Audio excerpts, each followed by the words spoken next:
씨발 미치는 거지 파치는 거지 솔치는 거지 환장하는 거지 씨발 미치는 거지 파치는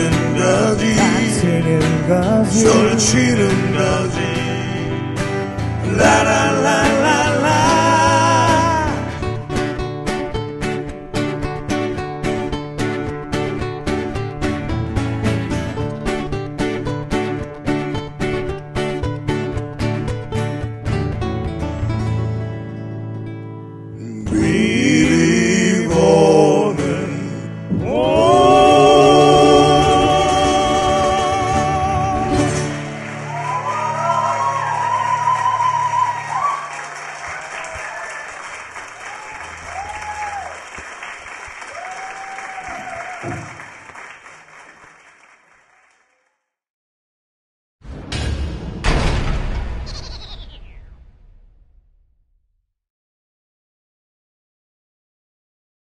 겸손은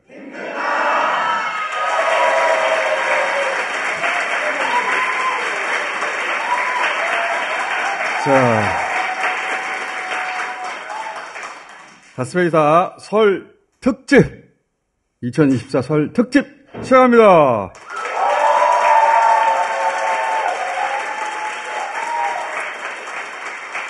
자, 4주 전에 계약했던 아티스트 3분을 모시겠습니다.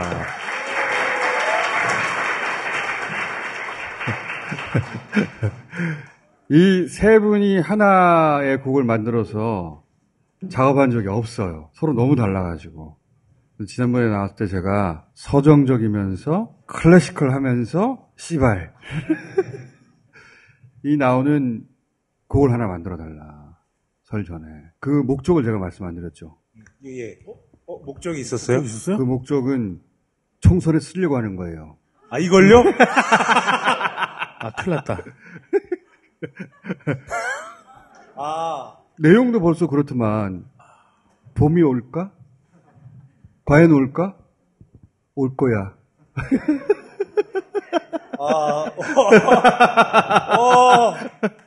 우리도 마음의 준비를 해. 이거, 예. 그 봄이 누구의 봄인지는 말 안 했잖아. 맞아. 네. 지금 마음이 놓이네요. 작곡을 할 때는 어떤 마음으로 했어요? 제가 얼마 전에 대만 여행을 했어요. 대만 여행을 했는데, 날씨가 지금 굉장히 춥지만, 거기는 정말 따뜻한 봄 날씨더라고요. 그래서 저희 단톡방에 대만의 봄 날씨 풍경을 찍으면서, 이거 봄을 미리 보는 것 같다. 이런 얘기 했더니. 좋은 내용이네. 예, 옆에서, 제목만 제가 제목이 예쁘다고. 미리 보는 봄. 미리 보는 봄. 그러다 보니, 총선이 생각나고. 아니, 동의하지 않습니다. 절대 동의하지 않습니다. 우리 그런 생각 한 적이 없습니다. 근데 저는 약간 용도가 있을 거라고 생각했어요. 공포영화 보는 것 같아요. 아니, 뭐, 갈코리가 이렇게, 안 보이는 갈코리가 이렇게 우리를. 봄 생각하면서 4월 10일 생각했죠. 비발디의 봄을 생각해서, 그거가 약간 슬픈 느낌도 있어서 또 비발디의 봄 1악장을 마이너 느낌으로 또 한번 연주하고. 그렇지, 지금 슬프잖아, 우리가. 예. 마음의 슬픔의 정서가, 우리 한 해의 정서가 있잖아요. 그래서. 그러니까, 지금 그렇지. 자꾸 몰고 가지 마세요. 미리 아름다운 봄 봤으니, 그래도 가야지, 뭐 이런 게. 그렇지, 투표장 가야지. 와, 이렇게 끌어당기네. 공포영화다. 그래서 결국은 봄은 올 것이라는 얘기잖아요, 그죠? 그럼요. 그렇죠. 네네네. 선거 결과를 예측한 거 아니에요.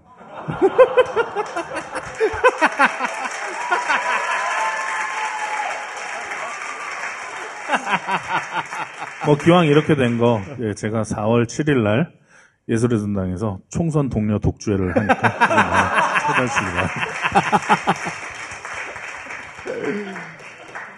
그러니까 8일 제 단독 공연은 그냥 하는 거예요. 저는 2월 마지막 주 금요일 날 공연합니다. 2월, 3월, 4월 다 투표 동료를 매달 한 번씩 하는 걸로 다 역할을 나눴구나. 치밀한 사람들이네. 그런 건 아니고. 치밀한 사람들이야. 그렇지 않습니다. 치밀해. 4월 7일이 마지막이에요? 시기도 딱 맞췄어. 사람들이 무서운 사람들이야. 아무 말도 하지 않고. 박수침이 확정될 것 같은데. 아, 그러고 보니까 대구 구미 공연이 있어요. 다음 지삼선에. 이거는, TK 지역에 저희가 또. 이거는 뭐냐면요. 험지 공연. 험지 공연. 야, 치밀해, 사람들이. 17일, 18일엔 지삼선에 대구 구미 공연이 있고, 그리고 20일에는 또 부산의 고유석 공연이 있고. 험지 연속. 야, 바로 우리 좀 이따가 부산 총선 전망하거든요. 어떻게 알았지? 아, 물 어딨냐, 물.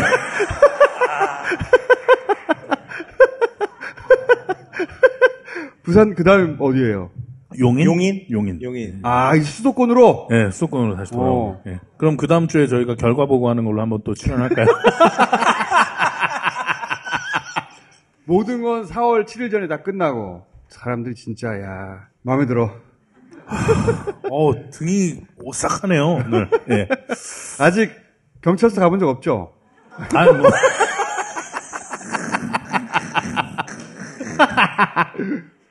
땀이 나서 김이 꼈어요, 이렇게 안경에.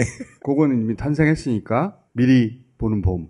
미리 보는 봄. 끝에다가 숫자 3자리만 넣어줘요. 410.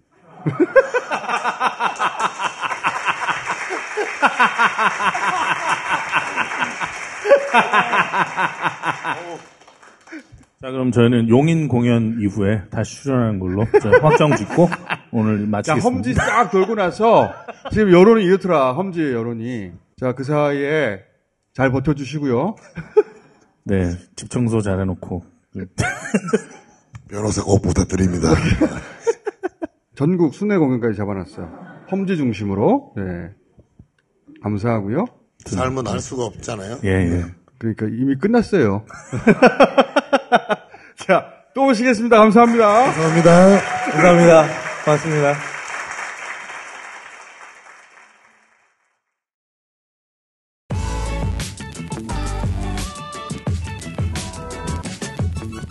어쨌든.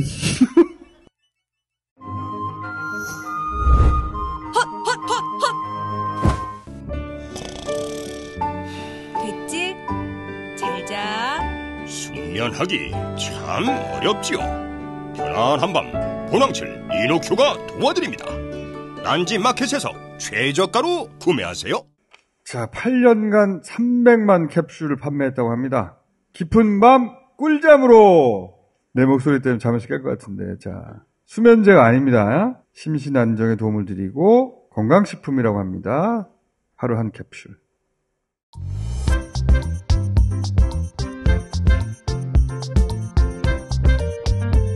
벌써 많은 분들이 효도88로 효도하고 계십니다. 지금 딴지마켓에서 닥터키를 검색하세요. 나 이런 거 볼 때가 진짜 웃겼거든요. 야, 좀 걸어다니면 될 걸 이걸 뭘 책상 밑에 이걸 놓고 관절을 움직이라는 거 아니야. 그래서 내가 테스트 해보라고 내 책상 밑에 갖다 놨다? 너무 좋아. 그동안 욕한 거 미안해. 부모님께 도움이 된다. 여러 가지 단계가 있고요. 예. 기후 비상시대. 우리들의 작은 행동을 이제는 더 이상 늦출 수 없습니다. 더 이상의 늦장 부림은 노노. 부림 제지에. 이게 어떻게 부림이란 단어 살려보려고 지금 늑장 부림은 노노. 친환경입니다. 우유값에서 되살린 거예요. 그래서 텅탕 치면 통통해요. 휴지가. 먼지가 나지 않고. 고급 휴지입니다. 저도 쓰고 있어요. 당당하게 품질 보증 3년. 애플비데. 애플비데는 품질 자신감으로 3년 동안 수리비를 받지 않아요. 비데 관리 아무나에게 맡기시나요? 설치부터 청소, AS까지 원스톱으로 진행해요. 전문가가 만들고 관리하면 달라요. 애플비데를 지금 검색하세요. 이 애플비데의 특징은 통변 기능을 할 수 있죠. 제가 이제 몇 번 말씀드렸는데 공격받는 기분이 들 수 있다고. 네. 근데 그림도 이렇게 만들었네. 미사일로. 이거는 해봐야 무슨 말인지 알아요. 한번 쓰게 되면 계속 하게 된다. 공격당하는 기분이 들 수도 있다. 굉장한 기능입니다. 자, 동면, 설맞이 이벤트 한다고 합니다. 네. 자, 박시영 대표를 모시겠습니다.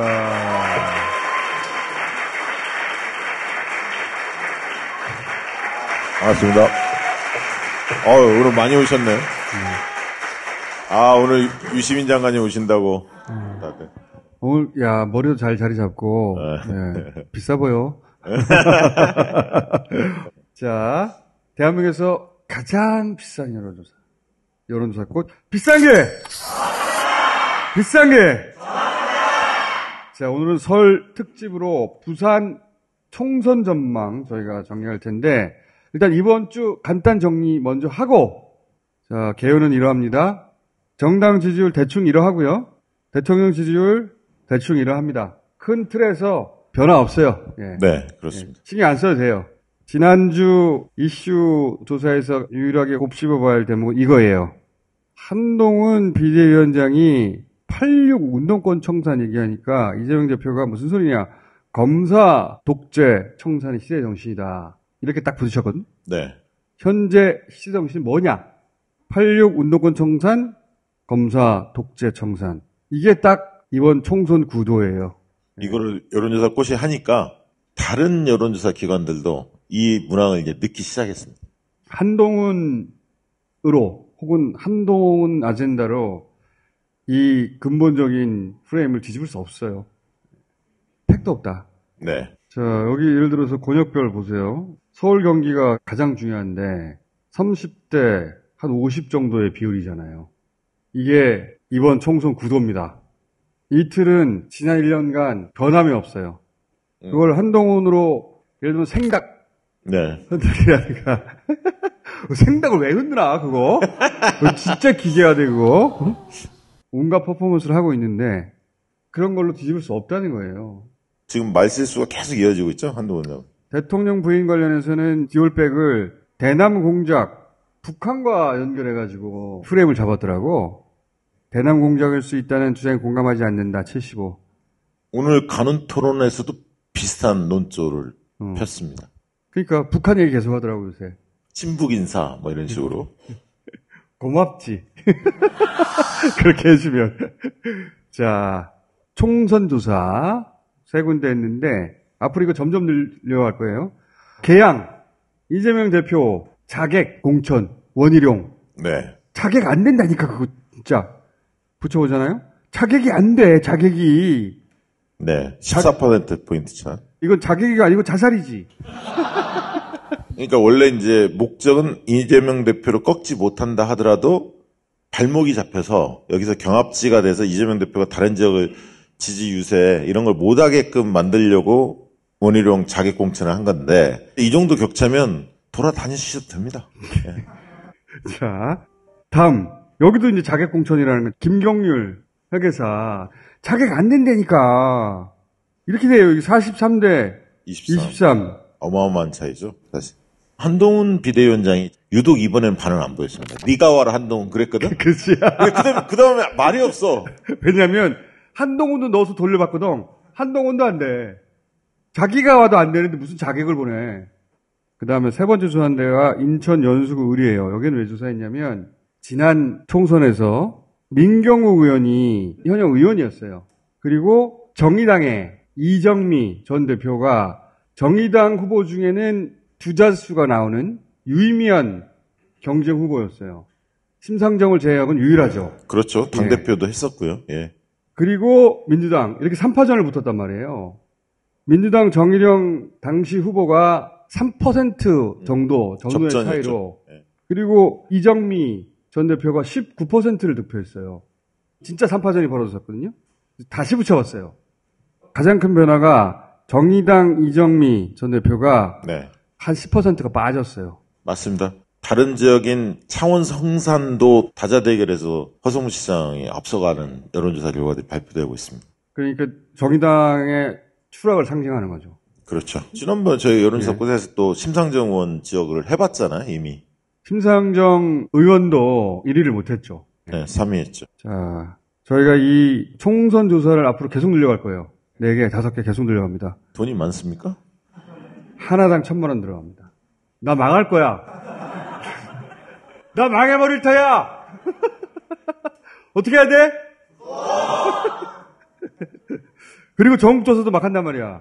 진짜 엊그제도 지하철 탔는데 누가 옆에 앉더니 비싼 게 깜짝 놀랐어요. 저한테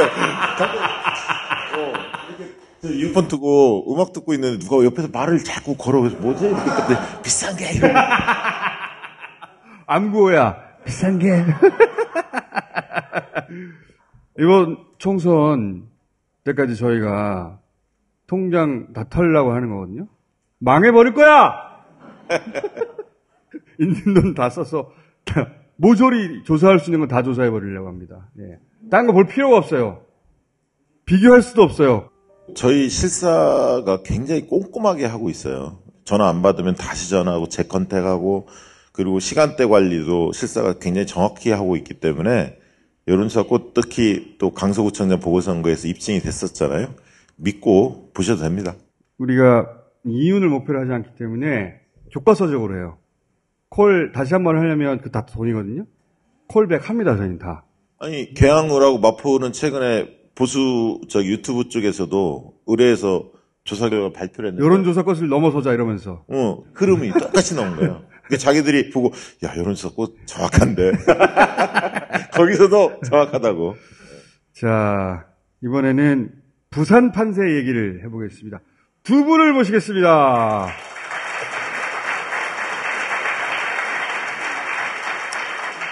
자, 이재명 지도부 최고위원이자 그 귀하다고 하는 부산의 민주당 구청장을 지낸 서운숙 부산시당위원장. 자, 그리고 부산의 BTS. 부산에선 아무도 이길 수 없다. 전재수 의원.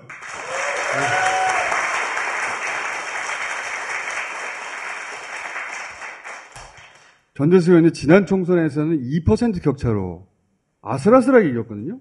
근데 그게 아슬아슬한 게 아니고 2,000명을 사람을 줄을 세우면 엄청나게 길어요. 아이, 저 거만함.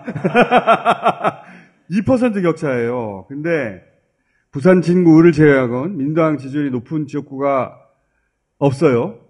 저희가 조사 한번 해봤더니 51대 29, 51대 막 19 건방질만 하지.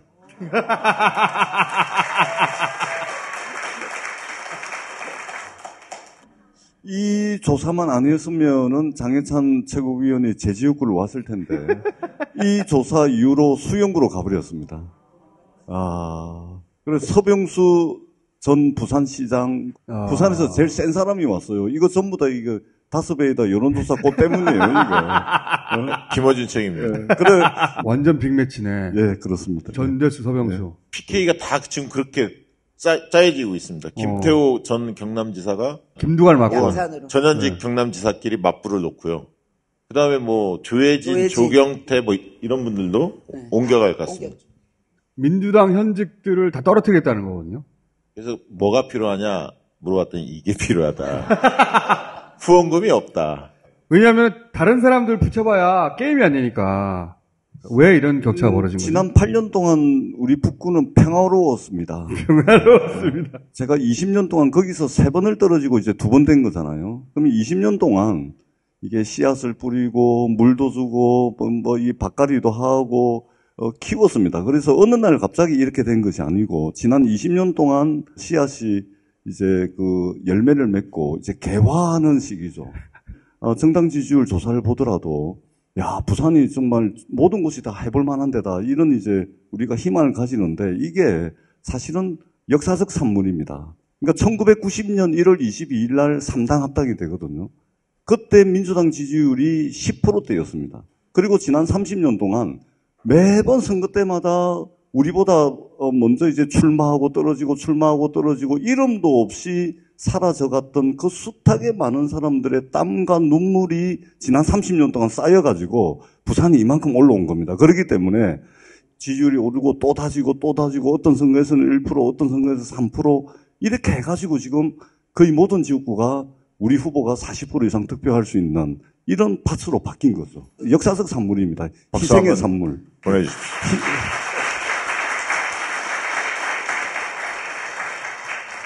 이게 부산 선거구 18개를 다 한 거예요. 보통 전국 지지율 조사할 때 부산은 한 100명 정도 할당해서 샘플 조사하는데 저희가 9,000명 한 거예요. 100명하고 9,000명. 정확도가 차이가 엄청나잖아요. 딴 거 볼 필요가 없어요. 이게 가장 정확한 거예요.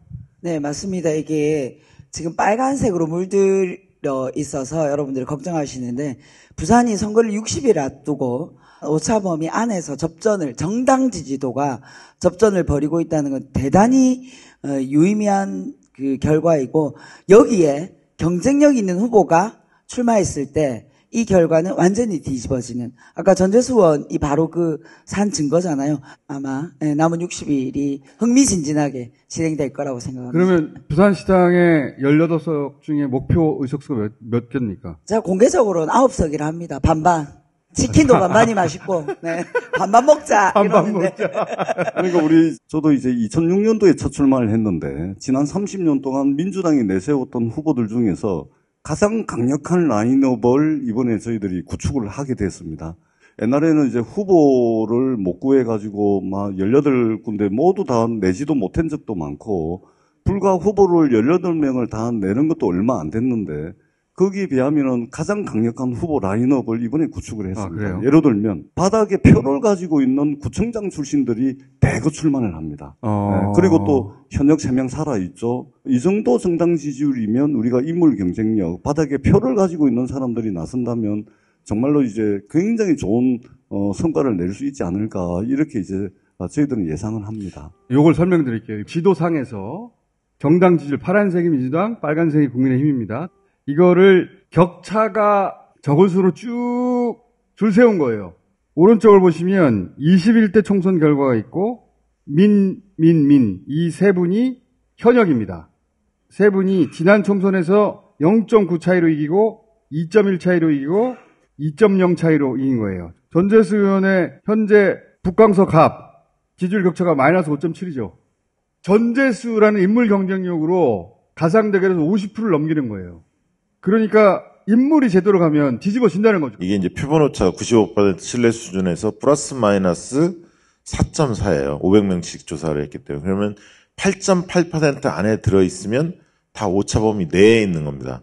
그러니까 18군데 중에 15군데가 오차 범위 내에 있다, 이렇게 해석하시면 됩니다. 그러니까 이런 수치가 나온 것은 우연이 아니고요. 제가 이제 부산의 바닥 민심을 잠시 좀 설명을 드리자면, 이전에 박근혜 대통령, 이명박 대통령 계실 때는 아무리 못해도 만나보면 우리 이명박, 우리 박근혜 막 이럽니다. 욕을 하면서도 우리 박근혜는 말이야 막 이렇게 이야기를 합니다. 그건 뭐냐면 우리는 그래도 정서적 일체감이다, 이런 것을 무의식 중에 언어 표현으로 이제 그렇게 됐습니다. 근데 윤석열 대통령 취임하고 난 뒤에요, 우리 윤석열이라고 하는 사람 아무도 없어요. 윤석열 보수정당의 대통령과 부산 시민들의 정서적 일체감이 깨진 겁니다. 이런 여론조사 결과가 나오는 가장 근본적인 원인이고, 두 번째는 윤석열 대통령, 한동훈, 이재명 대표를 이야기하는 사람들이 거의 없습니다. 왜 없냐? 윤석열 대통령과 한동훈에 대해서는 기대치가 없어진 겁니다. 2년 동안 겪어보니까 먹고 사는 문제가 최악입니다. 최악, 진짜. 그 다음에 이재명 대표 이야기는 왜 안 나오냐? 2년 동안 너무 우라먹었어요. 2년 동안 맨날 전문용어로 하다 우라먹었다. 울거먹었다. 이런 뜻입니다. 우려먹다 보니까, 경상도식으로 하자면 우라먹다 보니까 어떤 뉴스가 나와도 또 그러는갑다. 저것들이 또 더 그러는갑다. 이렇게 욕하는 소재로서의 이재명이 효용이 없다는 거예요. 네. 이재명 대표의 어떤 뉴스가 나와도 선거에 변수가 안 돼요. 그러니까 집권 여당에 대해서는 기대치가 완전히 없어진 거고, 이재명 대표는 너무 우라먹어가지고 이제 안 되는 겁니다. 그러면은 이제 인물 경쟁력, 우리 구청장 출신, 그다음에 또 영입 인재들 제대로 이제 그렇죠. 배치를 하면 영입 인재가 이제 중요하죠. 새로운 피. 지난번 21대 총선에서 민주당 이 세석밖에 못 얻었기 때문에 득표율이 되게 낮을 거라고 생각하는데 평균 득표율이 43%까지 올라왔습니다. 말씀하신 것처럼 역사적인 이 과정을 거쳐서 43%까지 올라왔다면 여기에 인물이 얹히면 이길 수 있다. 민주당에 대한 효능감을 좀 느끼는 거예요. 구청장을 했던 사람들에 대한 효능감, 민주당 현역에 대한 효능감, 이런 것들이 있는 데다가 민주당이 부산 울산에서 이기겠다라는 결기를 보여주는 민주당의 인재들을 부산에 보냈을 때 부산 시민들이 알게 되는 거죠. 아, 민주당이 부산에서 이기려고 생각하는구나. 부울경이 이기면 수도권은 크게 이깁니다. 저 철쭉꽃이 피는 순서대로 이렇게 올라가야 되지 내려오면 안 되는 거예요. 그래서 저는 지금 우리 당의 인재들 중에 정말 스타가 되고 싶은 인재들은 부산에 출마해야 된다.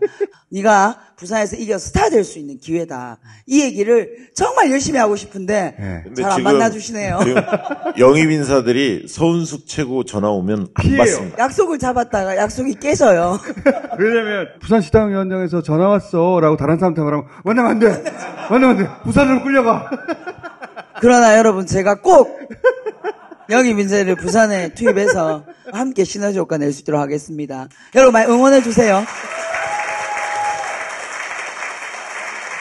제가 초등학교를 부산에서 나왔거든요. 아, 그래서 김호준 총수를 모시고 가라는 얘기. 근데 얘기했잖아. 근데 통하는 얼굴이야. 근데 부산의 정서가 그런 게 있어요. 민주당에 표를 주려면 내 핑계가 필요해요. 핑계가. 야, 사람이 헐떡이 낫지 않냐. 넘어가고 싶은데 배신하면 안 돼. 이런 정서가 경상도에 있거든요. 그런 정서 아주 강해요. 맞아. 근데 그 배신하면 안 될 넘어서는 사람이 훨씬 낫지 않냐. 아니, 나이가 넘어갈 명분을 달라는 거거든, 지금. 부산의 가장 큰 시장이 부전시장이에요. 제가 부전시장에 인사를 다녔는데 어느 날 어떤 40대 남자가 오더니 이러는 거예요. 저 북구 살아요. 저 국민의힘 당원이에요. 근데 다음 총선에 전재수 찍을 거예요. 근데 이유가 뭐예요? 이랬더니 일을 잘해요. 일을 잘하는 전재수를 뽑겠다. 핑계가 있는 거죠. 일을 잘하는. 그러니까 왜냐면 말씀하셨듯이 이 연결 우리가 끊어졌거든요. 윤석열 보수 본류 아니거든. 우리 대통령이 아닌 거야. 넘어갈 수 있어. 그런데 넘어갈 이유를 줘야 되는 거 아니야. 야, 맞습니다. 사람 좋지 않냐. 봐라. 사람 봐라 이거. 우리 민주당의 낙선한 구청장들 이번에 출마 대거하거든요. 근데 왜 이 부분에 주목을 하냐면,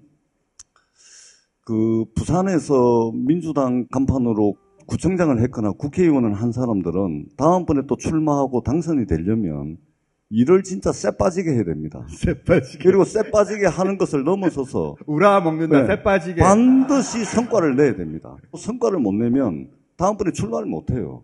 그렇기 때문에 정말로 일 열심히 했습니다. 우리 구청장들이 지난번에 윤석열 대통령 취임하고 난 뒤에 바로 치러진 지방선거였기 때문에 전부 낙선을 한 것이지 일을 못해서 한 게 아니거든요. 단적인 예만 들면 제가 서울에 올라와가지고 한 20년 전에 건널목 파란 신호등 들어올 때까지 기다리는데 거기에 잠시라도 햇볕을 피하라고 그늘막이 있는 거예요. 20년 전에 서울은. 근데 부산은 지난번에 우리 민주당 구청장들이 13명 당선되고 난 뒤에 그 그늘막이 생겼습니다. 그러니까 이 부산 시민들이 야, 구청장 하나 바꿨더니 내가 세금 내는 사람으로서 뭔가 좀 대접받는다. 이런 느낌을 민주당 구청장들이 주면서 구체적인 일의 성과를 낸 겁니다.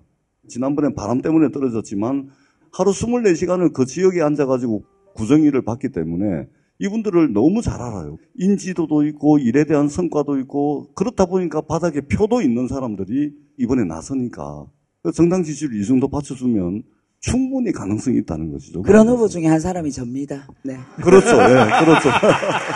그렇습니다.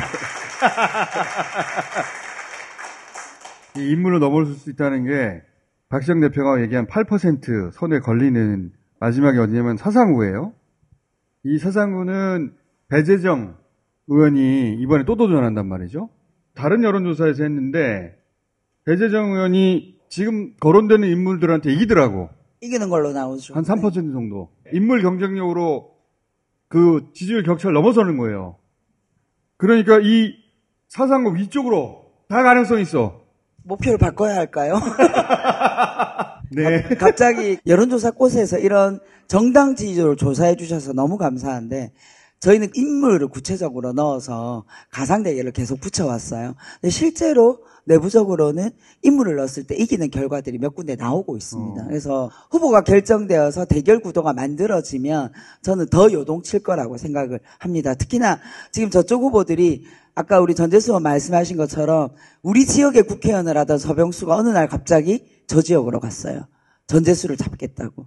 이 지역구를 옮겨 다니는 것을 유권자들이 별로 좋아하지 않거든요. 네? 여론조사 바로 해보죠. 해봐야지. 바로 해보도록 하겠습니다. 앞으로 한 60일 남았습니다. 이 선거에서 60일이라 하는 것은 굉장히 긴 시간이거든요. 정말 치밀하게 준비를 해야 됩니다. 예를 들면 부산에 이제 출근 인사는 반드시 해야 돼요. 근데 지금 전재수 의원이 워낙 여론조사 꽃 조사 수치가 많이 나와가지고 안 되겠다. 서병수 투입해라 하는 바람에 서은숙 시당위원장이 좋아졌어요. 네. 저는 이상한 낙하산이 하나 날라왔습니다. 예, 서병수 강한 후보거든요. 이사 갔어요. 축하드립니다. 감사합니다. 아니 그리고 서병수 의원 정도는 또 우리 전재수 의원께서 그러니까 네, 맞상대를 해야 되죠. 저는 이번에는 좀 편하게 가는구나. 왜냐면 그 전에 이제 보훈부 장관 했던 박민식 하고 계속 싸웠었거든요. 근데 박민식 거기 안 나가잖아요. 예, 영등포로 갔거든. 박민식 보훈처 장관이 쫓아냈죠. 이제 선거를 4번을 했는데 이분이 선거 포스터에 북구를 끝까지 지킬 사람 박민식. 야, 근데 이게 분당 갔다가 분당에 밀려가지고 영등포로 지금 가 있고 맨날 떨어지기만 하던 제가 지키고 있어요.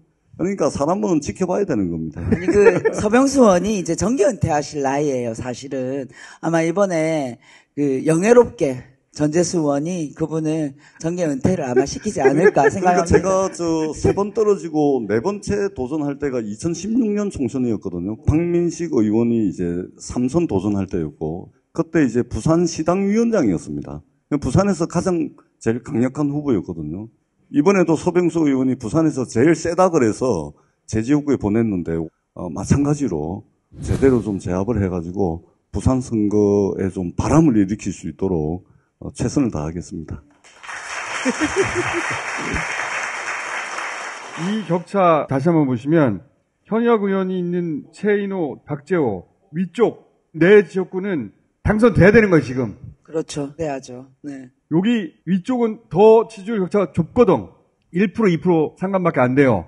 거기다가 저 박재호 의원 밑에 있는 기장군 같은 경우에도 지난번에 아깝게 졌던 곳이어서 우리 최태용 후보까지도 이 당선권 안에 들어갈 수 있는 지역이라고 보고 있어요. 그렇게 따지면 하나씩 둘씩 늘어나면 9개.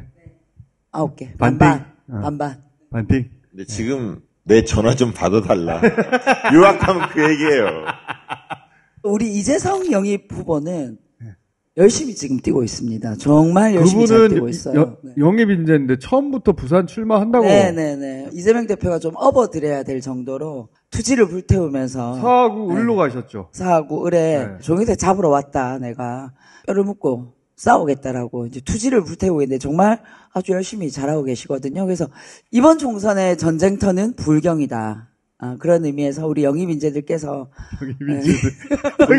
근데 짐을 잔뜩 싣고 지게를 지면 이게 지게를 지고 일을 날라가 그러는데 이게 일어날 듯 못 일어날 듯 할 때가 있거든요. 그때 뒤에서 툭 쳐주면 그냥 일어납니다.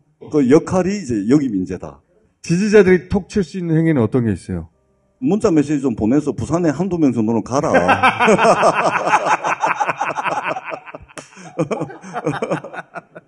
이것도 중앙당과 본인들의 의사결정에 달렸을 텐데 일반 지지층이 할 수 있는 톡 밀어주는 행위는 뭐가 있어요?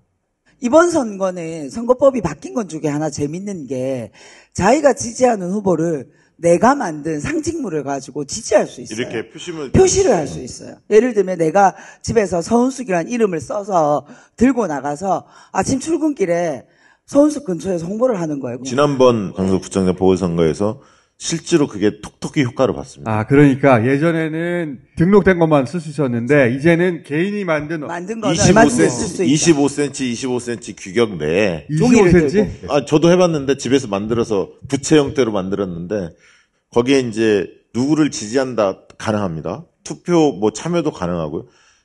허위 사실이나 비방만 없으면 돼요. 그래서 그거 가지고 충분히 선전을 할 수 있고 왜 그게 통하냐면 선거운동원들은 옷을 입고 있잖아요. 그러면 저건 누가 보더라 선거운동원이야. 근데 자발적으로 나와서 그 사거리 이런 데서 막 두세 명씩 그렇게 흔들면서 외치면 분위기를 만드는 거죠. 그러니까 구체적으로 제 지역구에서는 이제 느닷없이 서병수 의원이 딱 왔잖아요. 그러니까 당장 이제 우리가 전재수를 지켜주자. 또 상당히 크기? 이제 25. A4지 정도 됩니다. 네. 26 하면 어떻게 돼? 안 돼. 꼭 저런 사람들이 있어. 안 돼. 지난번 강서구청장 선거 가장 히트작이 서승만 박사 개그맨 그거 들고 춤추고 막 다녀갖고 동영상이 몇백만 뷰가 됐거든요. 화제가 됐었거든요. 뭐라고 써놨어요?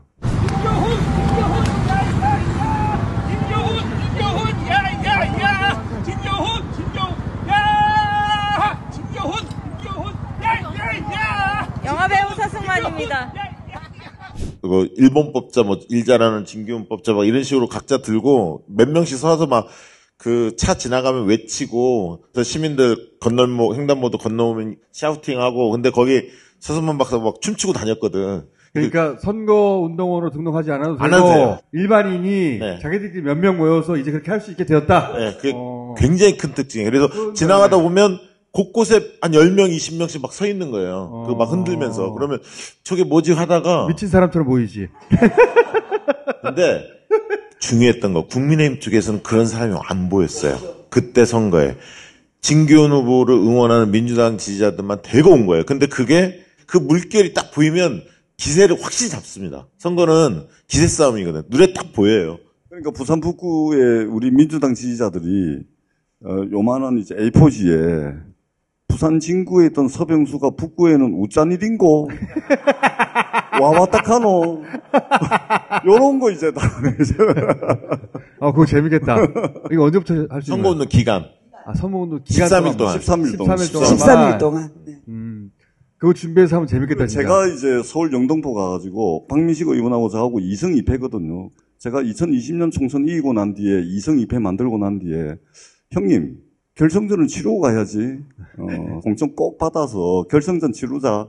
그랬는데 이제 영등포로 가버렸잖아요. 그럼 제가 이제 김민석 의원 지역구에 가가지고 김민석 의원하고 박민식 장관하고 붙는데 박민식 형님 여기서 뭐합니까? 아니 결승전 안 치르고 여기서 뭐합니까? 여기서 와 그러노? 여기서 뭐하노 이제. 그거 야지 선거운동 그거 좋다 그거. 김민석 의원님 저한테 후원금 500만 원 보내주시면 제가 하고. 요거 재밌을 것 같아요. 그때 기발한 문구들과 여기서 이제 기발한 문구들 쇼츠 만들어서 인터넷에 띄우는 거 아니야? 맞습니다. 저희들이 재미있게 이야기를 했습니다만 선거는 진짜 엄중하거든요. 그 한 표 한 표는요 사람의 마음을 얻는 겁니다. 정말로 저 사람이 자신의 모든 것을 걸고 싸우는구나. 그다음에 아무리 추워도 나오고 비 맞으면서 하고 이래가지고 옆에서 지켜보는 사람들이 진짜 내 한 표 줘야 되겠네. 그런 모습을 보여야 돼요. 그거 포장해가지고는 그 사람들의 마음을 움직이지 못하거든요. 그렇기 때문에 그런 절박한 심정으로 지극한 마음으로 선거에 임해야 된다. 시당위원장님께서 다음에 오실 때는 부산 요 지역의 주요 후보들하고 같이 나와주시는 것으로. 네, 후보들 모시고 나와서 제가 열심히 붐업하도록 하겠습니다. 그때 또 모시도록 하겠습니다. 감사합니다. 네, 고맙습니다.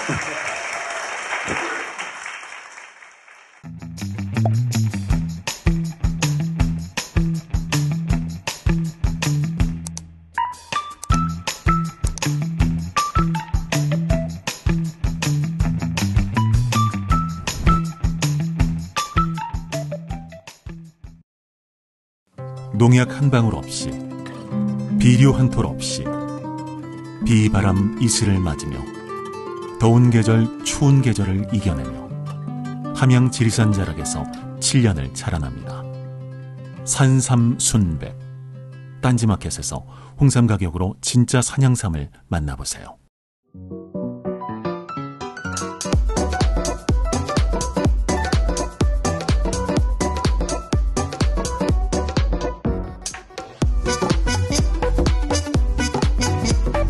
다양한 상황에서도 악취 잠든 역시 바스 탈취제. 지금 딴지마켓에서 구매하세요.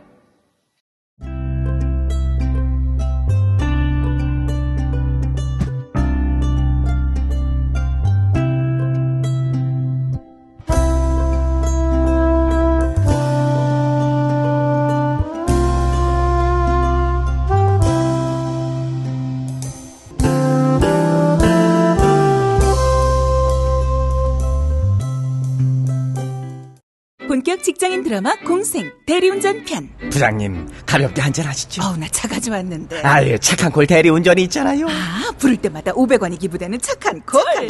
딴지가 기부 내역을 검증한 착한 콜 1800-9998. 대리운전도 믿고 맡기세요. 꽃배달은 1800-9222. 퀵서비스는 1800-9668로 착한 콜 하실 수 있습니다. 관절 건강, 근본부터 챙길 수 있는 방법을 아시나요? 식약처에서 기능성을 인정한 관절 건강 기능식품 편관보가 그것인데요. JW 중해제약 건강기능식품으로 엄선된 주원료인 MSM과 NAG, 젖산 칼슘으로 건강한 관절, 연골, 뼈 모두를 생각하는 활기찬 인생의 첫걸음 편관보.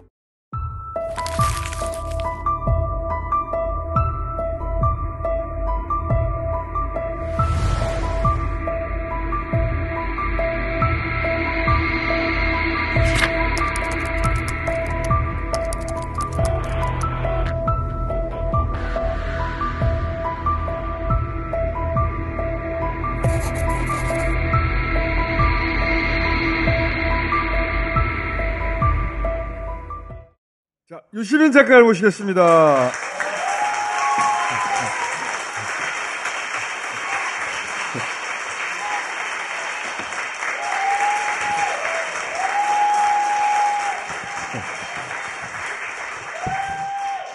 너무 환호하지 마.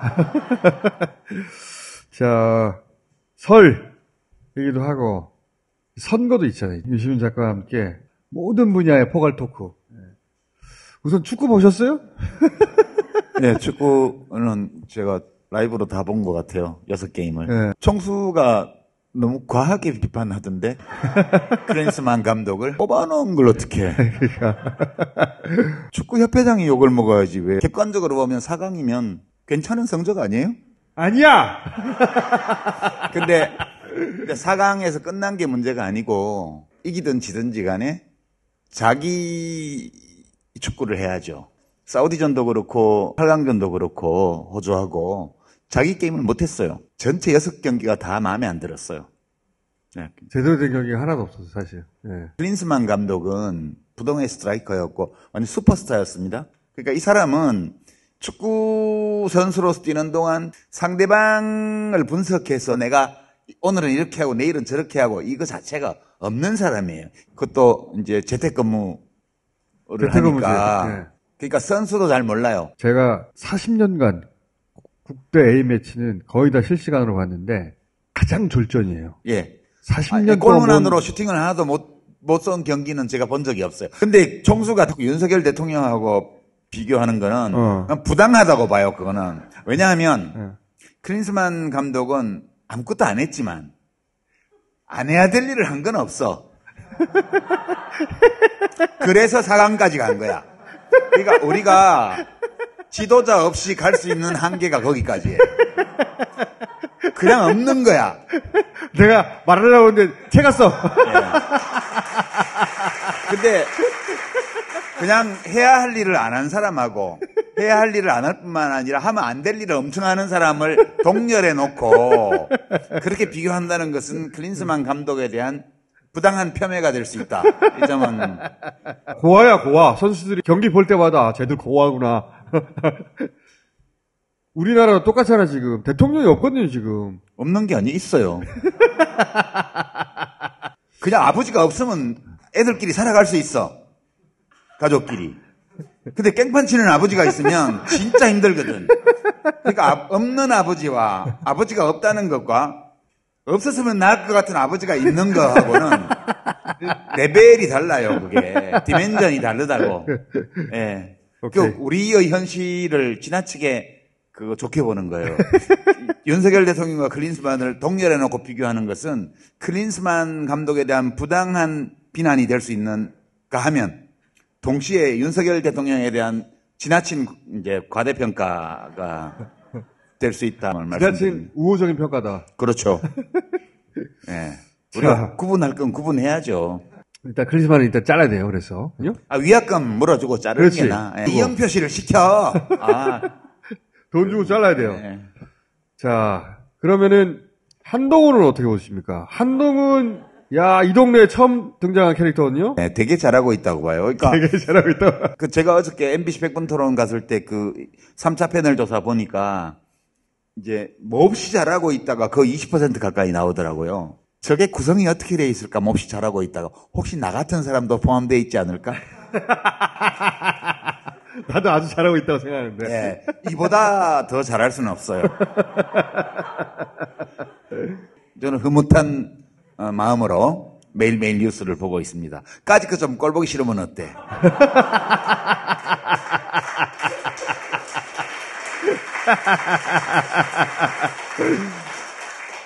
왜 꼴보기 싫은데 마음에 드는 거 있지? 우리나라의 미래를 생각할 때 아주 좋은 결과를 낼 것 같다. 그런. 근데 이 캐릭터가 굉장히 독특하잖아요. 사직에서 야구 봤다? 근데 코로나 때라 거짓말이다? 그러면 착각했다 그러면 되는데 내가 언제 사직 구장이라고 했냐? 차직이라고 했지. 이게 안 해도 되는 거짓말을 한단 말이죠. 저는 조규성 선수 보면 좀 안타깝더라고. 혹시 입스가 온 건 아닐까? 유격수가 멀쩡히 연습할 때는 그 공을 잘 잡아서 일루로 송구를 잘 하다가 정말 중요한 순간에 안 되는 거예요. 골프 선수가 연습할 때 퍼팅이 엄청 잘 들어가는, 정말 승부처에서 퍼팅을 하면 안 들어가는 거예요. 입스라는 건 이게 자신감이 없어졌을 때, 그게 생긴대요. 이 오쿠다 히데오라는 일본 작가 소설의 그 공중근해라고 보면 거기에 첨단 공포증부터 시작해서 야쿠자가 뾰족한 물건만 보면 벌벌 떨리는, 식은땀이 나는 이런 종류의 심리적인 불균형에 빠진 사람 얘기가 많이 나옵니다. 되게 재밌는 소설이에요. 이 얘기를 왜 하냐면 사실 한동훈 씨는 밀실에서만 활동하던 사람이었어요. 그 20년 넘게 칼을 들고 밀실에서 무장 해제된 사람만 상대하던 검사였어요. 그것도 특수부. 그리고 기자들도 자기가 다 골라서 만날 수 있었고 정보로 컨트롤을 할 수 있었어요. 이 사람 정치 무대라는 광장으로 갑자기 나온 거잖아요. 과거에 쓴 초식들이 잘 안 먹혀 지금. 전혀 안 먹혀. 퍼팅을 했는데 홀에 공이 안 들어가고 그 앞에서 멈췄어. 그거를 나는 들어간 줄 알았다고 우기는, 저는 이해가 돼요. 얼마나 힘들겠어. 집권당의 그 당대표로 갑자기 임명이 돼가지고 너무 이해심이 이렇게 많아. 이 종북 주사파와 공산 전체주의의 추종자들과 나라가 위협당하고 있는 이 조건에서 좌파 언론과 이런 좌파 유튜버들이 설쳐가지고 대통령 지지율은 낮고 애국심으로 충만하고 능력이 출중한 검사들을 공천을 많이 해야 되는데, 이런 절체절명의 국가적 위기에서 내가 엄청나게 큰 짐을 떠맡고 이 자리에 나왔는데 잘해야 된다는 압박감이 얼마나 심하겠어요. 그래서 입스가 온 거야. 풀장에서만 수영하던 사람이 갑자기 해운대 앞바다에 들어간 거야. 그러면 소금물이 입에 좀 바닷물이 들어오면 할 수 없이 먹어야지. 그리고 캑캑 해야지. 그렇지. 캑캑 안 할라 하다 보니까 이게 그러니까. 기도가 막히는 거야. 그러니까 저는 보면서 좀 짠하기도 하고, 그러나 참 잘하고 있다. 저녁마다 송정 산책했다 이런 거. 그런 거 가지고 너무 그러지 마요. 네. 그만하면 됐어. 이 사람은 이제 능력치를 파악해봐야 되잖아요. 네. 이 사태 파악 능력이라든가 지금 정치판 돌아가는 사정을 읽는 눈이라든가. 이재명 대표가 그 연동형으로 가겠다라고 하니까 합의해 줄 수 없다. 자기한테 그런 권한이 없거든? 이미 그 법은 만들어져 있어. 총선을 이끌고 있는데 선거 제도를 이해하지 못한 채 하고 있는 거예요. 초보잖아요. 완전 초보죠. 초보는 자기 잘못이 아니잖아.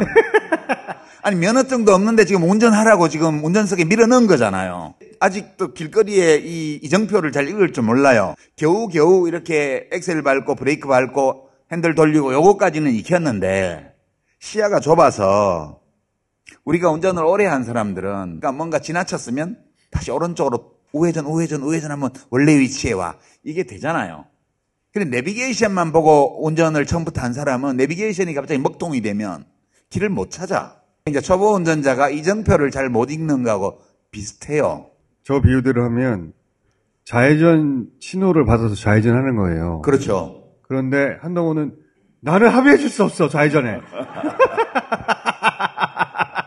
자기가 무슨 말 하는지 몰라요 지금. 그러면 초보여서 그렇다 이렇게 하고 넘어가면 되지. 자, 그거를 가지고 아침마다 뉴스 공장에서 그건 너무 심하다고 봐 나는. 참 진짜. 나도 내가 심하다고 봐. 그럼 이걸 어떻게 이해하세요? 이 생닭 있잖아요, 생닭. 진짜 이해 못할 퍼포먼스인데 이거 있잖아. 요거는 나도 해석이 안 돼. 다른 웬만한 거는 이래서 이랬겠구나. 뭐 사직에서 야구를 봤다든가 송정바닷길을 매일 걸었다든가. 부산 사람들한테 잘 보이고 싶었던 그렇지. 거죠. 원래 정치인들은 마케팅을 해야 되기 때문에 가면 비위를 맞추기 위해서 빈말을 많이 해요. 저는 송정바닷길을 좋아합니다라든가. 사직구장에서 야구 보는 것을 늘 꿈꿉니다라든가. 요 정도 했으면 아주 적절하죠. 빈말이지만 경험이 없어서 그래. 저 생닭은 어제 저 사진 보고 여러모로 생각해봤는데 저건 직접 물어봐야 될 것 같아요. 차 안에 들어가서 또 보여주잖아. 이게 뭐야? 차 안에 들어가서. 생닭을 처음 사봤기 때문 아닐까 혹시? 개인적으로 신기한 경험일 수 있죠. 신기한 경험. 예. 그게 유일한 그 가능성인데 서민들은 나는 서민이 아니지만 시장에 오면 생닭을 사는구나. 자, 저도 서민입니다. 이런 것 같은데 어떤 서민도 생닭을 흔들진 않거든요. 그런 사람은 없어. 그래, 정수 이제 이런 얘기 하자고 나 불렀어? 청수는 보면 사명감이 굉장히 강한 것 같아요. 저는 이제 이렇게 좀 떨어져서 보는 편이거든요. 지금 작은 정당들 민주당하고 막 싸우는 당들도 있는데 그러지 말라고 제가 계속 말리거든요. 하지 마라. 용해인 의원 같은 경우도 복잡하게 하지 말고 그냥 민주당 큰 당에 가야 돼요. 메인스트림 본류를 벗어나면 역사를 못 움직여요. 지류에서 가서 자기가 본류를 만들 수 있다고 생각을 하지만 많은 경우에 또는 지가 본류라고 착각하는 놈도 되게 많아. 네? 지금 요새 뭐 당들 막 만들고 있잖아요. 저거 전부 가지수로밖에 안 돼. 한강 본류를 타야 유람선이 가는 거예요. 큰 배가 가려면 본류를 타야 돼요. 그래서 뜻이 큰 사람, 포부가 큰 사람, 바라보는 곳이 높은 사람은 본류를 타고 가야 돼요. 그러니까 큰 정치적 포부를 가진 분들은 민주당에서 하시라. 그게 제 정치 경험에서 나오는 조언이거든요. 그런 점에서 보면 민주당이 우리나라의 민주주의를 지키는 보루예요. 그래도 이 당이 그래서 제일 나아. 아니 정치인은 맞춤복이 없다니까. 기성복 중에 고르는 거잖아요. 그러니까 이미 있는 당 중에 제일 괜찮은 당이 어디지? 이렇게 보면 제일 괜찮아요. 그래서 민주당이 잘 됐으면 좋겠다. 그런 생각을 저는 하는데 그래도 크게 착각하지 않고 또 어느 정도 국가를 운영할 수 있는 실력도 가지고 있고 그리고 오류가 없는 것은 아니지만 올바른 지향을 가지고 있는 믿을 만한 정당은 저거 하나밖에 없는 거 아닌가. 그런 마음을 갖고 있는 거지. 꼭 선거에 민주당이 이기게 해야 되겠다. 이런 마음을 가지고 하는 건 아니에요. 그 얘기는 이제 한 발 떨어져서 사안을 본다. 그러니까 총수가 너무 심하게 하더라고. 한동훈 씨에 대해서도. 자기의 바닥, 정체를 막 보여주고 있잖아. 어떤 사람인지가 막 드러나잖아요. 너무 재밌어. 어머, 신기하다.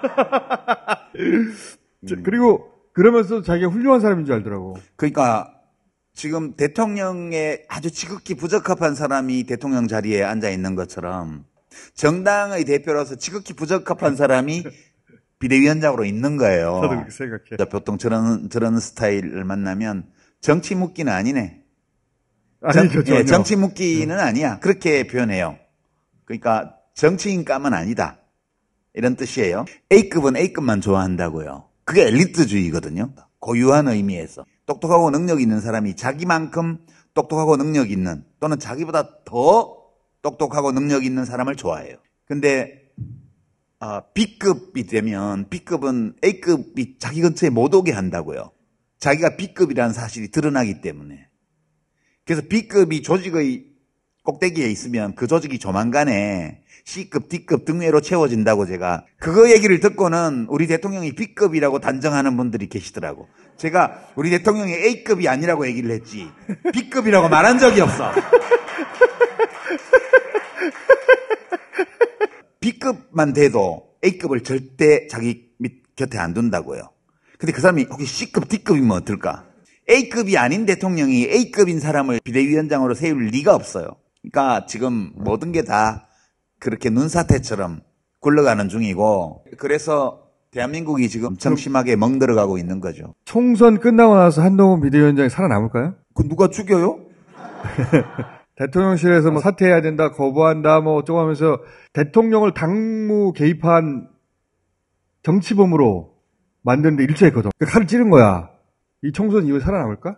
내가 왜 이러지? 이러는 내가 나도 마음에 안 들어. 이런 말을 합니다.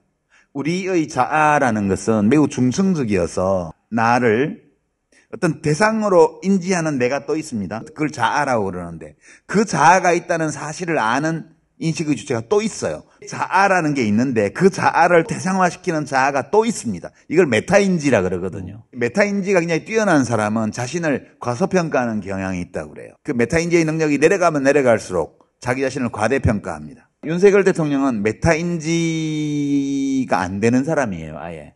그러니까 이거를 이제 욕망에 충실한 사람 이렇게 보통 표현을 하기도 하고요. 그 다음에 즉자적이라는 표현을 내가 옛날에 썼습니다. 내 자신의 생각과 감정을 객관화시켜 놓고 그것의 실체와 그것의 타당성과 그것을 표출했을 경우에 가져오게 될 현실의 결과 이것들 내가 대통령이면 그 메타인지 능력을 극도로 발휘해야 돼요. 원래는 보통 사람들도 그걸 하는데 대통령은 제일 강한 권력자이기 때문에 대통령 자리에 있는 사람은 늘 내 자신을 객관화시켜 놓고 나의 생각과 감정을 표출했을 때 그것이 현실에서 가지고 올 수 있는 결과에 대해서 생각하면서 자신의 감정을 조절합니다. 이게 메타인지 능력인데 그렇게 엄청나게 뛰어난 사람이 문재인 대통령이에요. 네, 문재인 대통령은 거의 성직자급에 속하는 사람이고요. 이제 정반대의 인간형입니다. 이 윤석열 대통령은 메타인지가 전혀 안 되는 사람이에요. 그러니까 한동훈이 데리고 온 근데 이 사람이 마리 앙뚜아네트 얘기하고 막 이러고 막 사과해야 된다 막 얘기를 하니까 열받은 거죠. 메타인지를 못하기 때문에 그 분노를 그냥 표출한 겁니다. 그러면 밑에 있는 딸랑이들이 그 대통령이 표출한 분노를 등에 업고 한동훈을 만나서 니 그만둬. 거기도 메타인지 안 되는 자들이 쭉 깔려 있거든. B급, C급, D급, 패급들이 모여 있는 데에서 대통령이 표출한 전혀 자기 통제가 되지 않는 생각과 감정을 들고 이렇게 얘기를 한 것 같아요. 제가 추측하기에. 그리고 나서 서천 화재 현장을 갔는데 이해찬 대표님이 총리를 하실 때 이제 제가 장관을 했잖아요. 그럼 공식 석상에 만나면 제가 이렇게 인사를 하면 같이 인사를 합니다. 기자들이 쫙 있으면 당연하지. 네. 아주 경어를 제대로 써요. 자연인끼리 만든 게 아니잖아. 사석에 가면 형님이 그러죠, 제가. 근데 공식 석상에 만나면 그렇게 해야지 총리가 그 장관을 존중한다는 인식을 사람들에게 줄 수 있고 그래야지 그 장관이 업무를 해나갈 때 무시받지 않고 업무를 해나간다는 것 때문에 이렇게 하는 거예요. 대통령의 태도를 보세요. 그게 없는 거예요. 나의 말과 행동이 한동훈이라는 비대위원장의 위신에 어떤 영향을 주는지에 대한 생각이 전혀 없습니다. 그러니까 자기 감정대로요. 꼬봉이잖아. 그러니까 그거를 일련의 과정들을 보고 있으면 이제는 윤석열이라는 이 인간형이 잘 보여요. 한동훈 씨는 총선이 끝나면 변호사 개업할 거예요. 제가 볼 때는 여의도에 못 있습니다. 지금은 이렇게 공천받으려고 떠받드는 신용을 하지만 선거가 끝나고 나면 다 돌을 던질 거예요. 한동훈한테. 정치인들이요. 그래서 여의도에 못 있습니다. 한동훈 비대위원장이 살아났으면 좋겠거든요. 계속. 자, 그러면 신당 얘기 좀 전에 하셨으니까 신당을 최근에 만든 사람들 대체로 다 이해가 가거든요. 나는 이낙연 전 대표가 이해가 안 가요. 그건 맨날 얘기하면서요. 나한테 왜 또 물어봐. 아니 본인이 선거 한두 번 치러봤나, 선거 광인들 한두 명 봤나, 신당 망하는 거 한두 번 봤나. 근데 본인이 아무리 자기 객관화가 안 돼도 그렇지. 한 줄로 정리하자고요. 무슨 말 못할 사정이 있나 보다. 말 못할 사정이 있나 보다. 말 못할 사정이 있나 보다. 그거 말고는 설명할 길이 없습니다. 조응천 의원이나 김정민 의원이나 뭐 이원욱 의원이나 그분들은 이해가 돼요. 이해가 돼요, 나도. 어떻게 이해를 해요? 이게 주체 역량에 대한 과대평가 때문에 그런 거예요. 그러니까 내가 국회의원이 된 것은 내가 잘나서 되었다고 생각하는 거예요. 그분들이 예컨대 45%를 득표했으면 40%는 당이 얻어준 거고요. 때로는 당이 얻어준 거를 다 못 지켜도 국회의원 되기도 해요. 자기가 거기 한 3, 4% 보탰으면 훌륭한 겁니다. 당이 가져다 준 거에 득표율 5%만 보탠 후보면 아주 훌륭한 후보고요. 당이 갖다 주는 것만큼 그대로 받으면 평범한 그냥 정치인이고요. 그보다 조금 빠지게 받아도 나대지만 않으면 별로 표신하지 않아요. 근데 이분들이 당 덕분에 내가 국회의원이 되었다 이렇게 생각을 하는 게 아니고 내 덕분에 당이 성공한 거다라고 생각하는 거예요. 그렇게 생각하기 쉽습니다. 한 2번 정도 맞아요. 되고 나면 정말 그렇게 생각하거든요. 탈당해서 이제 신당하니까 나가보라고 그래요. 몇 프로를 얻나. 그게 자기 표입니다. 제가 볼 때는 10%를 못 넘어가요. 박수를 왜 치는 거야, 근데? 이유를 알 수 없는데 박수 치고 싶었어? 그리고 한번 그 회로가 그렇게 딱 갇히면 모든 정보를 그렇게 해석하기 때문에 자신을 부당하게 구박하는 당원들에 대해서 원한이 생기고요. 근데 그 숫자가 그렇게 몇 명 안 된다는 게 참 민주당이 그동안에 많이 훌륭해졌구나. 그 예전보다 훨씬 훌륭한 당이 되었구나. 서너 명밖에 안 된단 말이야. 그렇게 저는 생각해요. 민주당은 예전보다 굉장히 더 훌륭한 정당이 되어 있어요. 네. 까탈스러운 저한테 100% 만족을 못 주긴 하지만. 자, 그러면. 이해가 되죠? 그런데 이제 이낙연 씨는 이걸로도 해석이 안 되는 분이잖아요. 스스로 자기가 하고 있는 선택을 스스로 설명 못 할 거라고 봐요. 네. 그러니까 이제 그분에 대해서는 대세의 영향도 없고 그렇기 때문에. 어쩌면은 진짜 자기를 처음으로 만나고 있을지도 몰라요. 자아를 발견하고 있는 중이죠. 네. 나는 그런 생각을 우리가 요즘에. 보통 시련 속에서 자아를 찾거든요. 이낙연 전 대표는 진짜 자기를 처음으로 만나고 있을지도 모르겠다. 내가 이런 사람이구나 하는 거를 그런 생각을 하긴 하는데 자, 관심을 거기까지 하고. 그 당을 아무나 막 만들 수 있는 게 아니에요. 내가 해봐서 아는데. 알지. 내가 해봐서. 정말 당을 만든다는 건 힘들어. 예. 내가 처음 당 만들 때부터 말렸잖아, 내가. 그래서 우리 같은 낭만파들은 그 기존에 있는 본류보다 좀 더 훌륭한 걸 만들어 보고 싶은 욕망이 있어서 그렇게 해본 건데. 유시민 작가가 대선 후보 지지율 20%가 나올 때가 있었어요. 다 아침 안개 같은 거예요. 해가 뜨고 나면 다 없어지는 거예요. 노무현 이후 사람들이 유시민을 발견한 거지. 근데 이제 이 힘으로 당을 만들어야겠다고 생각을 그때 하셨어. 그때 사실 민주당이 너무 엉망이긴 했어요. 네. 요즘 민주당 같았으면 절대 안 그랬지. 그래서 네. 국참당이라고 뭐 지지율은 뭐 2, 3% 이 정도. 민주당이 그때 재구시를 제대로 못하고 있을 때니까. 아, 그때 민주당하고 피 터지게 싸웠죠. 정말. 아, 정말. 그래서 무서워요. 여러분, 민주당하고 싸우지 마세요. 진짜 힘세요. 네, 괴롭습니다. 지지율이 한 2%, 3% 나오는 정당에 20% 지지율이 나오는 자신이 가서 이 정당의 지지율을 내 지지율을 끌어올리겠다. 그래서 내가 그때 그게 아니고 유시민의 지지율이 저렇게 떨어진다. 맞아요. 그러니까 이게 이제 소위 주체 역량에 대한 과대평가. 저도 한때 광인지수가 꽤 높았던 시기가 있었다. 그 얘기죠. 네. 이준석 신당의 미래는 어떻게 보십니까?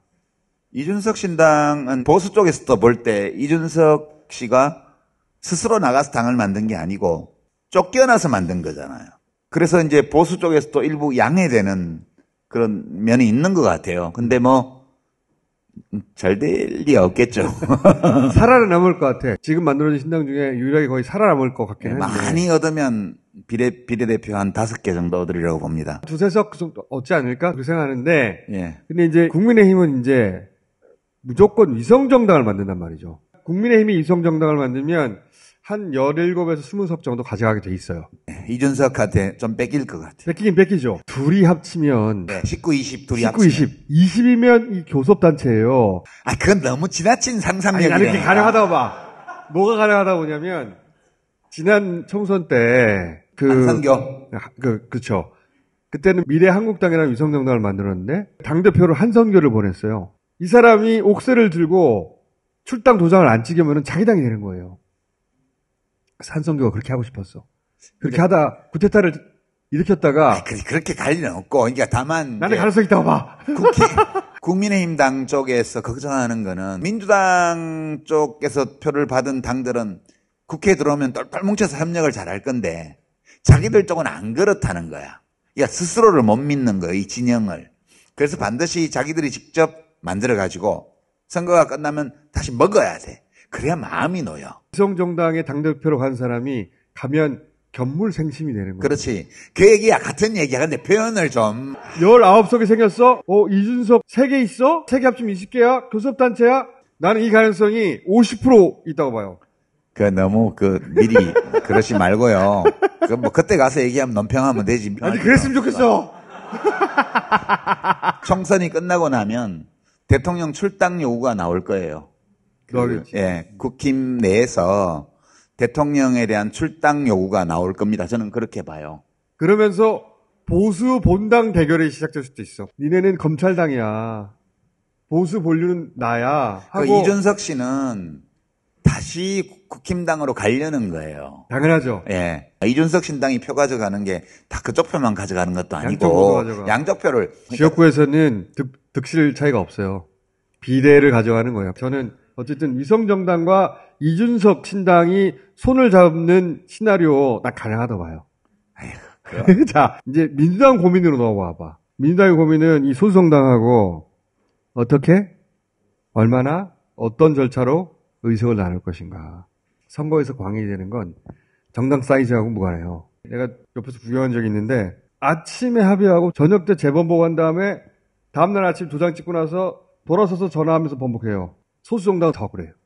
이거 어떻게 풀어낸다고 보십니까? 이재명 대표의 말 중에 민주당 주도가 되게 중요한 표현이에요. 그죠. 그러니까 이제 품질 보정을 해야 될 거 아니에요. 그래서 민주당 주도로 한다는 것은 어떤 뜻으로 저는 해석하냐 하면 후보자들에 대한 품질 보정을 민주당이 하겠다. 민주당 공천 기준이 엄청 빡빡해요. 네. 통과하기 힘들어요, 진짜. 그리고 이미 원내에 있는 정당은 제일 큰 게 정의당인데 지금 녹색 정의당이 됐어요. 비하인드 스토리를 말씀을 드리면 지난 총선 때 민주당에서 어디까지 제안했냐 하면 퐁퐁당 연합정당을 제안했어요. 퐁퐁당이요. 정의당 1, 2, 민주당 3. 정의당 4, 5, 민주당 6. 정의당이 거절했습니다. 그래서 제가 심상정 대표 만나서 그 제안을 전해줬거든요. 거절했습니다. 근데 그때 했던 얘기를 본인의 기억 속에서 다 왜곡해서 얘기하고 있어요. 기억은 왜곡되거든요. 그 얘기를 할 때만 하더라도 민주당이 과반은 할 것 같다.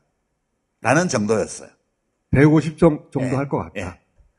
그런데 이제 심 대표가 180석 될 걸 알면서 욕심 부렸다는 식으로 말도 안 되는 소리예요. 기억의 왜곡이라고 봐. 우리 기억이라는 것은 편집된 거거든요. 그런 거여서 녹색당까지 들어와 있기 때문에 안 할 거예요. 제가 보기에는. 조율하기 되게 어렵죠. 왜냐하면 거기는 비례도 요구하고 특정 지역은 후보 내지 마라 민주당. 그리고 어떤 지역은 뭐 단일화하자. 이런 고양갑하고 창원 성산하고 인천 이정미 전 대표 지역 3군데 아니에요. 더 큰 문제는 지금 민주당 유권자들의 생각이 좀 거부감이 있어요. 2가지 때문인데 하나는 대선 때 결국은 심 대표의 완주로 인해서 0.7% 차이로 졌다. 예측 가능한 범위의 결과였거든요. 일어날 수도 있는 일 중에 하나였어요. 정치는 기본적으로 자신의 선택이 가지고 올 예측 가능한 범위 안의 결과에 대해서 책임감을 가져야 돼요.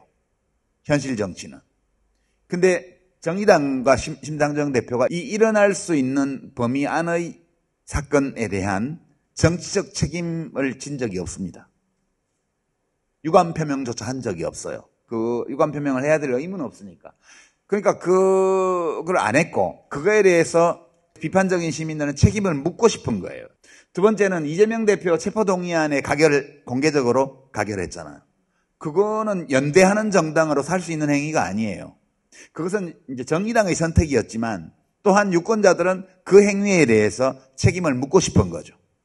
그러니까 판사가 영장을 기각할 정도로 근거가 없는 체포동의안에 대해서 헌법이 규정하고 있는 권리를 반대로 행사한 거잖아요. 관계가 아주 좋으면 민주당 보고 당 복잡하게 경선하지 말고 세게 양보해주고 비례도 많이 주고 그러고 연합해라고 말할 텐데 제가 느끼기에 좀 못 믿겠다 이런 게 있는 것 같아요. 유권자들 쪽에서도 거부감이 좀 있는 것 같고 이런 요소들이 겹쳐서 과거하고 다르게 부채의식이 없어져 버렸어요. 예, 그래서 이제 제가 정의당의 어떤 국회의원이 저한테 물어보시더라고요. 총선 때 교차투표 이런 가능성에 대해서 제가 그래서 없을 거라고 얘기해 줬습니다. 이미 한 1년 전에요.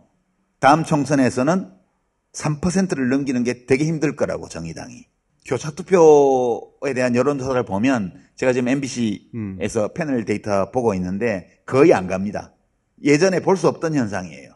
그러니까 비례위성장면이 만들어지면 정의당으로 많이 갈 것 같았는데 이번엔 안 갑니다. 그 다음에 강성희 의원 있는 진보당이 있는데 이 진보당은 들어오고 싶어 하죠. 그분들은 굉장히 능수능란하고 그런 협상을 잘하고 유연하죠. 예, 그런데 민주당이 꺼리죠. 왜냐면 거기가 옛날 통진당의 경기동부거든요. 예. 실익도 별로 없는데 같이 손을 잡았다가는 선거의 이슈가 이상한 방향으로 갈 우려가 있기 때문에 뭐 제가 그분들을 비난하는 게 아니에요. 그냥 그렇다는 거예요. 그렇게 빼고 나면 기본소득당 하고 한민당하고 그다음에 사회민주당이 있죠. 그래서 진보당하고 녹색정의당이 빠지게 되면 그럼 도대체 몇 개를 줘야 되지?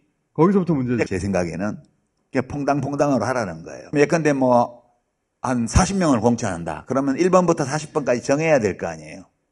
그럴 때 참여하는 주체들이 반을 민주당이 하는 거죠. 그다음에 나머지 참가하는 정당들이 또 반을 추천해요.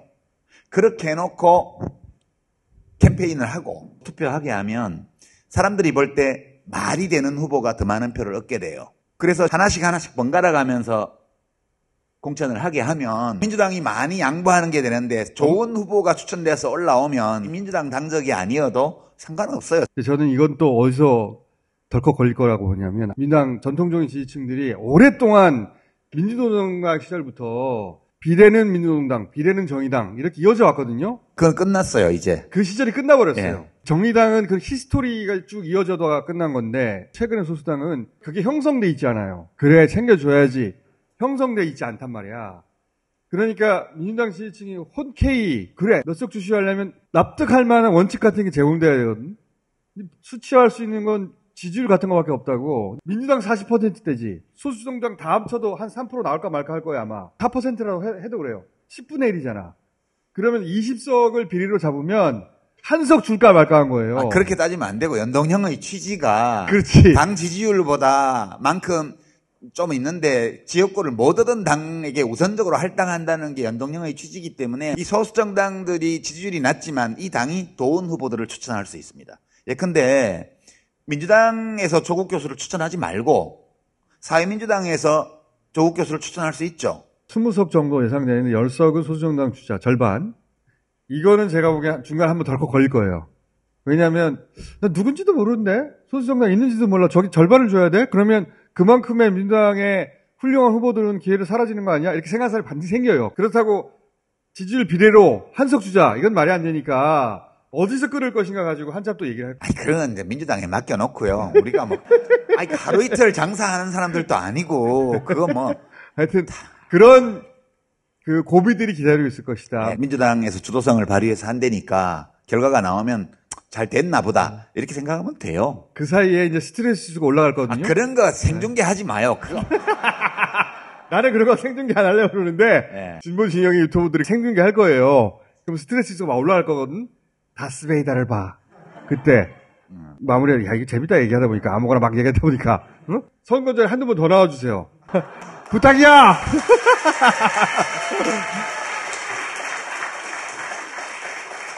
자, 이 마무리로 내가 이 얘기를 해야 되겠어요. 이재명 대표가 목에 질렸어? 죽을지도 몰라?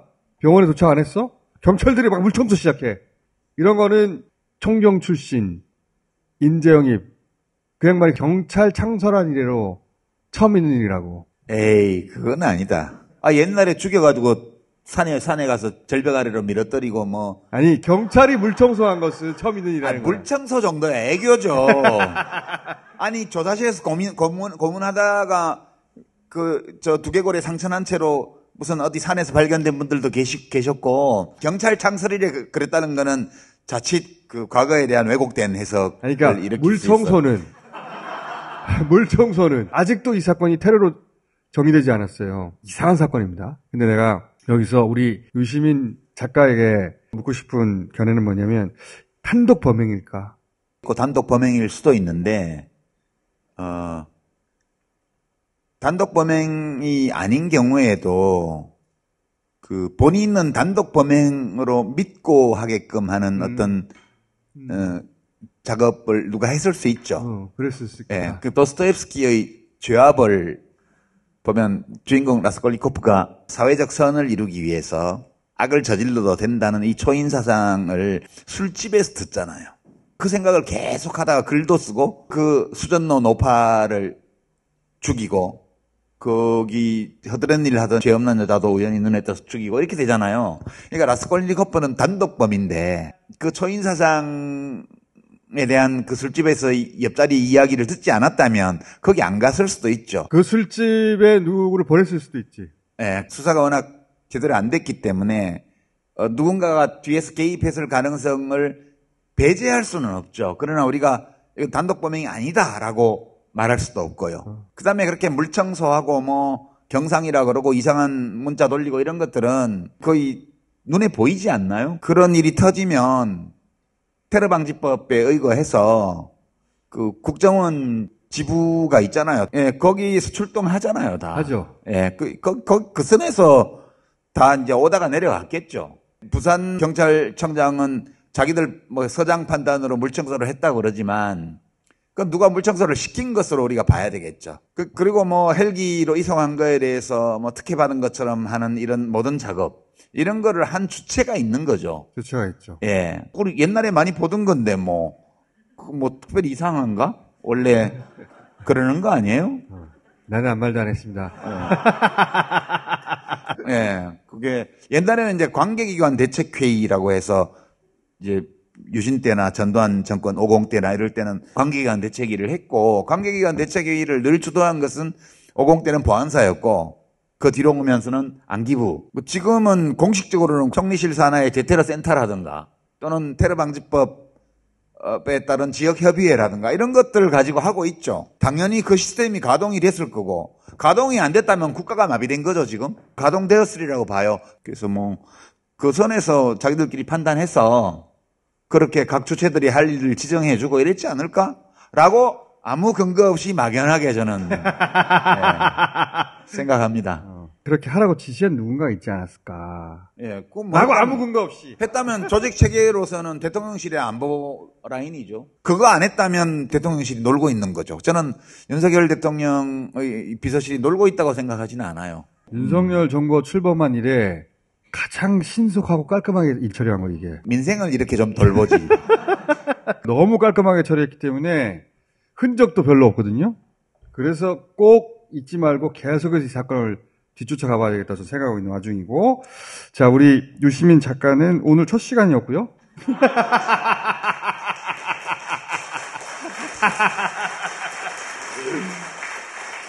3월에 한 번, 4월에 한 번.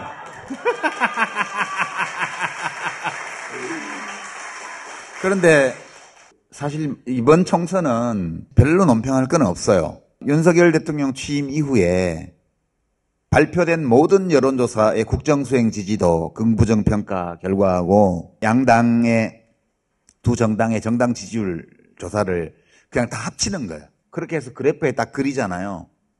그러면 그 5월 9일 취임 때 잠깐 긍정이 부정보다 높았고 국정수행 지지도가, 그리고 국힘 지지율이 민주당보다 높았고 그 상태로 2022년 지방선거를 치렀고 거기서 국힘이 좀 더 이겼죠. 민주당이 지긴 졌는데 참패한 건 아니고요. 그러니까 그 지지율 격차가 크지 않았기 때문에 지방선거 결과가 그렇게 나왔고요. 지방선거 끝나고 한 달도 안 돼서 엎어집니다. 그 긍부정이 대통령 국정수행 지지도 긍정 부정이 역전되고요. 좀 지나서 두 정당의 지지율이 역전됩니다. 그 뒤로 이 합친 지지율 그래프가 교차한 적이 한 번도 없어요. 1년 반 가까이. 대통령 국정수행 긍정 부정 이게 뒤집힌 적도 한 번도 없고요. 바닥치고 올라오나 막 이런 기사들 막 쏟아졌지만 단 한 차례도 의미 있는 흐름의 변화가 1년 반 동안 일어난 적이 없습니다. 2022년 6월 이후에 지금까지 1년 8개월 동안 국정수행 지지도 긍정 부정의 이 그래프가 의미 있는 변화를 보인 적은 한 번도 없습니다. 전체적으로 1년 반 동안 60대 35로 딱 고정돼 있었습니다. 이런 걸 제가 본 적이 없어요. 한 번도. 몇십 년 동안 정치 비평을 해왔는데 놀라운 일이고요. 대통령에 대한 평가가 그 시점에 끝났다는 얘기예요. 사람들은. 그러니까 2022년 6월 7월을 기점으로 그때 딱 자리 잡힌 평가가 지금까지 아무 변화 없이 왔습니다. 두 정당의 지지율이 그 뒤에 몇 달 지나지 않아서 역전되었고요. 그 역전된 것이 한 번도 재역전된 적이 없어요. 여론조사 꽃에서 그랬어요. 왜 이럴까? 왜 이렇게 고정되어 있을까? 이건 처음 보는 현상이기 때문에 사실 이걸 해석할 수 있는 데이터도 별로 없고 이론도 별로 없어요. 그런데 계속 생각 중이죠. 왜 이럴까? 되게 확실해 보이는 것은 남은 60일 동안도 바뀔 것 같지 않다는 거예요, 이게. 왜냐? 이거에 대해서 대통령 자신이 고민하는 흔적이 없어요. 윤석열 대통령이 이렇게 된 데에는 나의 말과 행동과 나의 정치와 나의 행정이 영향을 주었다. 이렇게 생각하고 그럼 무엇이 이런 영향을 주었는지에 대해서 보고를 받고 그거 60일밖에 안 남았지만 뭔가 변화를 시도해보자 이러면 변화할 수도 있어요. 근데 그런 조짐이 한 개도 없어요. 그러니까 되게 궁금한 거예요. 이 사람이 24시간을 뭘로 보내지? 누구에게나 24시간이 주어져 있는데 하루에 공개된 일정을 보면 별로 없기 때문에 되게 궁금한 거예요. 이 시간들을 뭘로 보내고 있는 거지? 부대 열중 시혈을 못 하잖아요. 부대 열중 시혈을 2번 정도 못 하니까 행사에서 그래서 지휘관들이 알아서 부대 열중 시혈 하는 걸로 바꿨습니다. 그다음에 근데 방명록이 한 줄, 2줄이에요. 보통 한 문장이거든요. 글씨 크게 써서 2줄. 근데 그거를 못 써가지고 쪽지를 넣고 계속 보고 쓰니까 나중에 쪽지를 감추잖아요. 이렇게 안 보이게 기자들한테. 근데 선글라스를 또 왜 꼈는지 선글라스에 다 비쳐가지고 그 뒤집으면 문장까지 다 보이거든요. 그러니까 한 문장짜리 방명록을 못 써요. 다운인가 10번지에 기자들이 여기 떼거지로 써 있고 맞은편에 집에 그 카펫이 깔려 있는데 거기를 그냥 지나갑니다. 이렇게. Sir, sir 부르고 막 Where are you going? 부르고 막 이럴 때 들어본 다음에 다시 들어갑니다. 이거는 상당히 심각한 문제거든요. 그 대통령이 24시간을 뭘로 보내고 있지라는 정보가 없기 때문에 대통령이 어떤 상태인지를 알 수 없고요. 대통령의 상태를 알기 위해서 옛날에 미국 CIA가 쓰던 그런 방법을 써야 될 지경이에요. 예컨대 뭐 체르넨코나 안드로포프나 이런 사람이 스탈린 죽고 나서 흐르쇼프가 이제 서기장이 되었고 그 뒤에 이제 노인들이 계속 오면서 취임하고 1년도 안 돼서 죽고 3년 만에 죽고 이러다가 너무 빨리 죽으니까 고르바초프가 제일 젊은 중앙위원이니까 가서 당신이 서기장해. 이래 고르바초프가 서기장이 된 거잖아요. 그때 미국 정보기관에서 연설 영상에 억양, 걸음걸이, 쓰는 용어, 누구의 장례식에 그 관을 드는데 도열한 순서 이런 걸 보고 소련 공산당 안에서 어떤 권력 변화가 일어나고 있으며 새로 서기장이 된 사람이 어느 정도의 건강 상태에 있으며 어떤 성향인지를 파악을 했어요. 그래서 음성 전문가도 동원하고요. 보건 전문가, 뭐 의사 다 동원해서 그 단편적인 데에서 정보를 뽑아내어서 오래 못 간다 라든가 이 사람 어떤 성향이다 이런 거를 뽑아냈는데 지금 우리가 윤석열 대통령에 대해서 그걸 해야 돼요. 정보가 없기 때문에. 저는 이런 조짐들을 보건데 우리가 보통 상식적으로 생각하는 커뮤니케이션을 못하고 있을 가능성이 많다. 윤석열 대통령이. 그래서 한동훈 비대위원장 나가 이것도 깊은 생각을 하고 한 게 아니고 김건희 여사가 개입됐는지 아닌지는 모르지만 여하튼 그 자식 그만두라 그래. 근데 이랬을 수 있죠. 그러니까 막 비서실장이 쫓아가서 만나서 그만두래. 이 과정을 이렇게 생각을 해보면 이거는 옛날에 사극에 나오는 장면이에요. 내명부의 그 내명부라 그랬잖아요. 그 중전과 여인들 조정예일이 있고 내명부예일인데 이게 섞이면서 정상적인 이성 사유 능력을 발휘를 못해가지고 막 휘둘리는 그런 거를 연상시키는 사극의 한 장면 같아요. 이게 나중에 다 드라마로 나올 거예요. 영화 만들면 대박이에요. 디올백의 진실 이런 거 다 모든 게 디올백 때문이야. 한동훈 사퇴 요구 파문까지 오게 된 게 다 디올백 때문이잖아요. 과정을 이렇게 보고 있으면 우리가 보통 사람들과 대화하는 이런 것이 이루어지지 않고 있구나. 이 선거 전망, 선거 상황, 여당의 낮은 지지도, 대통령의 낮은 국정수행 지지도, 대통령은 이런 것을 고민하지 않는다. 이 그래프가 60일 동안 바뀔 가능성은 거의 없는 것 같다. 그래서 비평할 게 별로 없어요. 지금은 정말 고민이 그거잖아요. 저 사람이 계속 대통령하고 있어도 돼? 우리나라 괜찮은 거야? 이 걱정을 하는 국민들이 60%가 넘어요. 이미. 자, 오늘은 여기까지 하고요. 왜냐면은 3월에 한 번 더 나오고요. 4월 선거 직전에 한 번 더 나옵니다.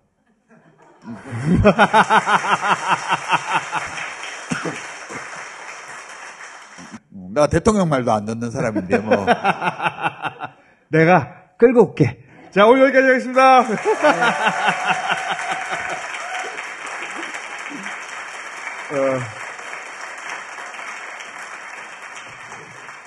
설 특집은 오늘 여기까지고요. 예. 이제 본격적으로 선거 국면에 돌입했기 때문에 스트레스 받는 뉴스들이 굉장히 많이 쏟아질 거예요. 그럴 때는 다스베이다. 여기까지 하겠습니다.